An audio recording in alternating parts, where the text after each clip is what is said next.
Hey everybody, this is Dr. Ben Pearl with FitFoot U, and I always try to bring something a little bit different to my podcast. Usually I'm talking about feet and sports, but today I've got a special musician that I've known personally. I don't know, it's got to be Paula for 35 years or so. And he originally was known to me because of my ex-wife, actually. She was a Paul Cebar fan when he was with a band called Paul Cebar and the Milwaukeeans. And then he has since then morphed into a band, Paul Cebar and Tomorrow Sound. He's a disc jockey or a host of a radio show in Milwaukee, WMAS, and brings a lot of cultural music to the Milwaukee area, and it's on National Public Radio, so you can pick it up on your computer as well. It's And they've been WMSE, though, WMSC. I Milwaukee butchered it School of already. Engineering. Yep, yep. So I was talking to Paul.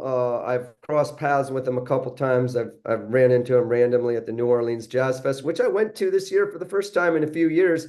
And I always feel better, Paul, when I'm in, especially a musical environment like that. But there was this study that I saw, and there's been various iterations of this. This guy Patrick Fagan, who's picked up on the idea that if you went to a gig just for 20 minutes every 2 weeks, they did this sort of correlative thing that you'd live 9 more years, but they also did these things that your well-being increases by 21% just by going to the gig.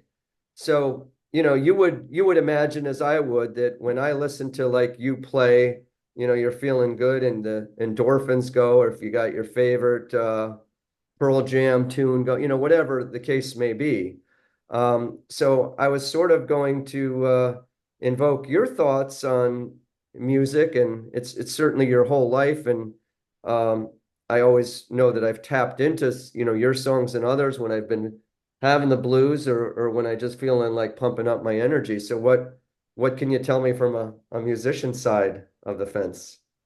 Well, it, I've definitely gone to it for healing and gone to it for encouragement and I don't know, inspiration. And I mean, I've seen, when I see my favorites, there's a lot of excitement and there's a lot of endorphin action going on. I feel like you have a community too, that just tapping into that community of musicians.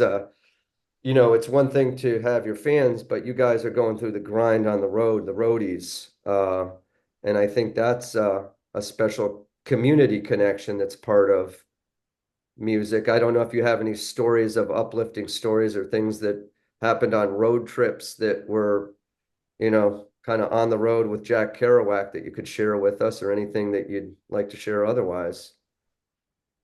It's not the most glamorous part of the activity.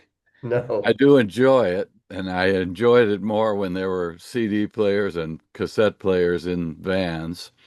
And I'm intending on the next van definitely having those things. But I Yeah, I I like remember. to fill the Mhm. time with music when I'm traveling. I remember, to your point, you had a lyric about riding in the snow with the tape deck juicy. I thought that was like Oh a yeah, great line. You can imagine, a snowstorm, the windshield wipers going, you're alone in the dark, maybe the stars are out, but you got that tape deck juicy, you got that green light on the radio with your tape deck, your eight yeah. track cassette That tape. was And one. That was one called "Trying," and yeah. it was about basically trying not to hear that part. I was talking about like some song that was going by, and I was excited. I'm listening with the tape deck juicy, with someone singing about losing. They lost their shape, and it was kind of a reference to Talking Heads, where David is singing "Lost My Shape," trying to act casual. You know. Okay. But there were a couple references to different songs in that song. And that was kind of a deal of like I'm trying not to hear that part. You know, It's funny listening to it. I read it even deeper than a specific reference to a specific person. I Right. had thought that, and maybe that was part of the metaphorical part of the lyric. I had thought that we have these things as we're listening to songs, and let's say you've had a loss. It could be a loss of a relationship. You know, I went through a divorce, and that, for many people, that's one of the most painful periods of your life that you can go through. I mean, there's all kinds of studies about how much stress that can add, Yeah, well that particularly when it's I mean unexpected. that was certainly what was going on when I wrote that song. I was Hmm. dealing with a breakup at the time, and that was kind of a little gesture of I'm still listening. I'm trying. I'm trying my Yeah, best. trying to move on. Yeah. But in listening to those songs, I think there's something that's also kind of a shared just commonality to humanity, that you get through it. You get through it by singing through the blues and soldiering on, as I like to say, when I'm on the soccer field or whatever, and you get hurt, or you get a goal against you, and you got to kind of keep going, and it's sort of the character of you to sort of forge through. So, I like the fact that this kind of pop culture is being talked about. There's all kinds of corroborative studies, PET scans that show your brain is, in a better space when you have a sense of well-being. And gosh, if ever we weren't more disconnected than now, now is the time to return to the arts and smell the roses a little bit with all the chaos that is occurring every day. I mean, just this week we had the Liverpool thing. We had here locally in DC, we had the two Israeli people in the prime of their life that were shot. Ironically enough, they were attending at a Jewish museum here in DC, an event designed to bring war-torn countries together. And they're Mhm. walking out, and I don't know, they're in their 20s or whatever. Uh, so I know you do invoke also some things that are happening in the world. Is there anything that you're trying to message in your songs now, or in songs you're writing, uh, regarding that, this is a blip in history, if you're trying to uh, think in terms of more uplifting leadership that we've had in the past, and getting through this current administration and the way things have been done in a maybe a more heavy-handed way than a lot of people would like. That's an understatement. Yes. Yeah, I'm Yeah. trying to I'm trying to sort of walk the balancing line of not politicizing. Not very musical.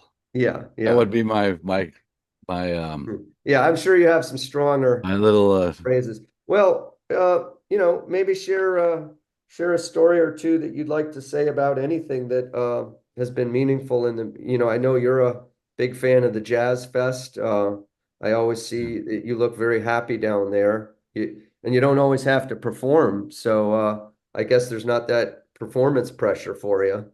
yeah, I would welcome the performance pressure, but I do love being there. And Uh-huh. I it's every year it's a complete restoration of what I love, and I visit and I have to re-enter the Milwaukee thing and kind of return to my life like everyone else. And Yeah. So I'm able to carry. that's an annual pilgrimage for you, the New Orleans Jazz Fest. Yes, it is. I Uh, started in 1981 and I've been Oh, that's going each awesome. year. Yeah. That's a, every time I go, Paul, I figure, well, the ticket prices have gone up, but even if you go just one day and listen to some stuff on bourbon, on the way back from, maybe going to a restaurant, or even if you're in the Garden District, and just Hmm. there'll be music everywhere, music at the airport, music all around. It's an amazing experience, and I don't know that there's any city quite like it when it comes to that type of music. I haven't experienced it myself. Yeah. Yeah, Nor I. yeah, I assume, Rio de Janeiro probably pretty musical if people go to the right places. And I've gone to a number of, Havana, and I've gone to Trinidad. And that certainly at carnival time is pretty musical, but it's not, it's a slight different flavor. But New Orleans is the one that we have in this country that has that kind of a focus. Yeah. It has music as that central of, a part of the culture. Where did you get most of, because I think you have described in some parts, it's hard to characterize your music as one thing, but world beat, where have you gotten some of your musical references? I mean, you spent time in these places. I know you had performers with you that were from different areas of the world. How is it that Well, you kind of knitted this stuff together and know so much about these other forms of music? it's been quite a long story, so I've been kind of looking under rocks when I started, and I'd started kind of in a folk context, kind of playing solo, and then eventually duo, and then trio, and then a quartet. But I kind of wanted to kind of find my own thing. I came in, I learned the Neil Young tunes and the John Prine tunes, and all the things that were in the air, Bob and all the people. But I encountered Taj Mahal and Ry Cooder in college, and kind of saw their quest to kind of put their arms around music. And then I tried to find what I would put my arms around, and it kind of led me. New Orleans became quite pivotal in terms of like,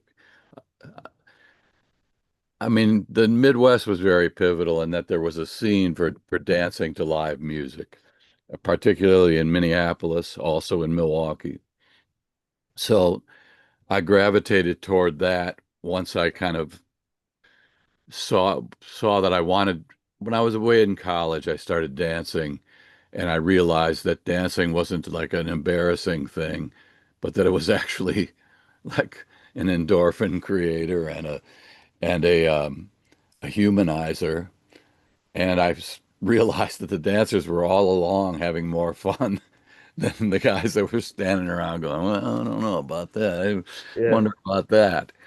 So I became part of a dancing public in college, and I came home from college wanting to be part of that. And so I knew I had to have a band rather than a small combo, and I knew I had to have a drummer and a good rhythm section.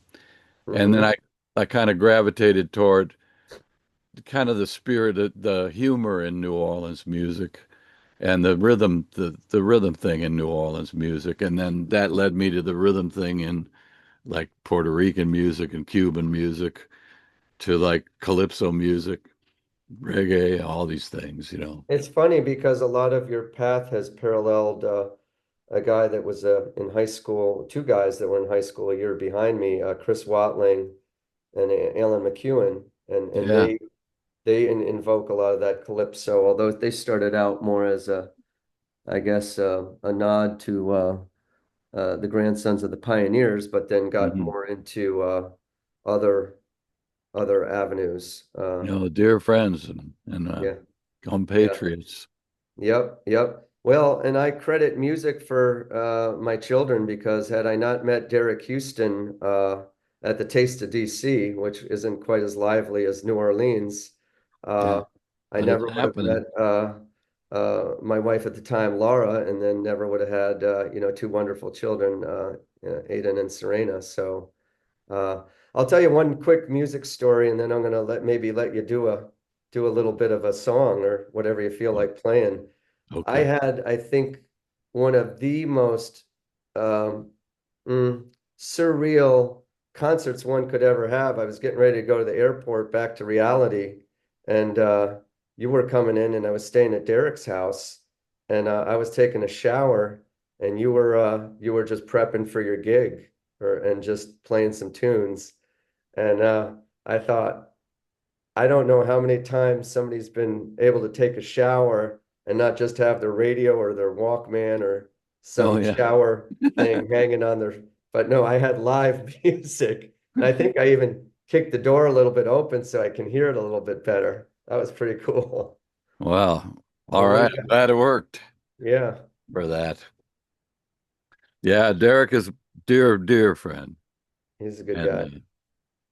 you know, we have a new record that's coming out in September. It's and Derek actually is a guest on a couple of tunes. Oh, that's Probably awesome. three or four actually. Do you Yeah. re do you record the tracks or do you do it in person all together? Or Um, we had in this case he came to town after the tracks were down and mm-hmm, in a couple of different locations. So mm-hmm. we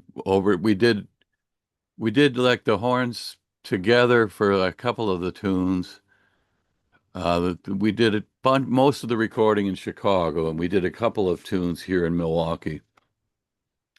And during the Milwaukee tunes, he played alone, and then Bob overdubbed to what he had put down. In Chicago, they both put their parts down. So it was a lot of fun. And I'm gonna see you. I'm gonna come up and see you. I think, is it June 25th, Paul, that you'll be in the Rockville area, Rockville, Maryland? Actually, it's sooner than that. When is it? It's a week from Sunday, A uh, week from Sunday. on the 9th, or Okay. the 8th, June 8th. June 8th. Yeah. Yeah. I was thinking about taking my son, but he'll be off to Fort Collins, but I'll be there with Joy and All right. invite a couple others. So yeah, and that'll be fun. Yeah, I think one of the most fun places that I saw you in our area, there used to be a old uh it wasn't a Lions Club, but some kind of Masons Club or something that was in Bethesda. It was called the Oh Twisted yeah. Shout. Yeah. Yeah, that was fun. We caught the very end of that, and then Tornado Alley, Yeah. which was the one that the guy opened up again after that, after Twist and Shout. Yeah. Mark Well, I'll Gretsch. let you if you'd like to grace us with a song, I'd love to hear something. Okay. Okay. This is kind of a one about the sort of the power of music. I had at one juncture there, I was talking to the guy that manages the Five Blind Boys, and so I was enlisted to try and write some things for them. So I wrote a number of songs that they passed on, but one of the ones I wrote was called When We Sing, and I can play that.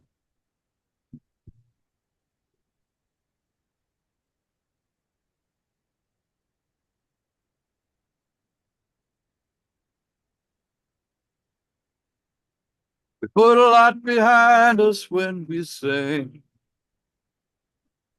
Bring a lot to the table when we sing. Much of whatever hangs heavy in our minds. Slings and arrows, coarse words and angry tones, all fall by the wayside when we say,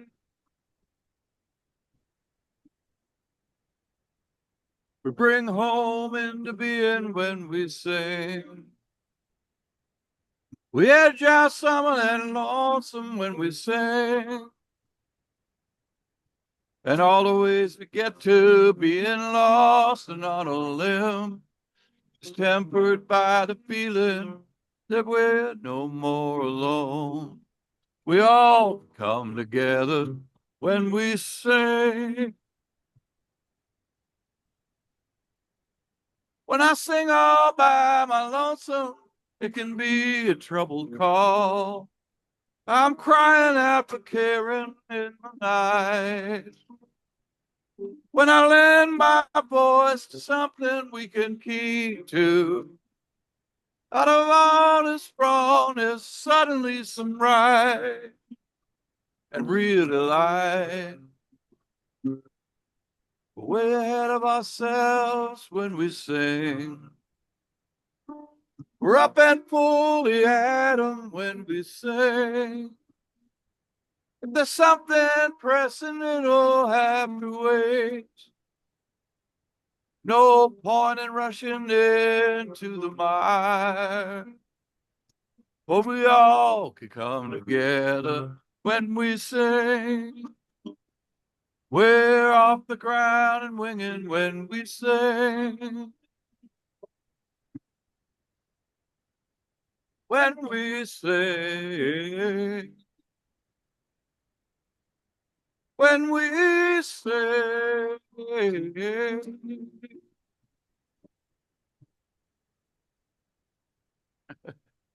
Nice. Well, thank you very much, Paul. That was awesome.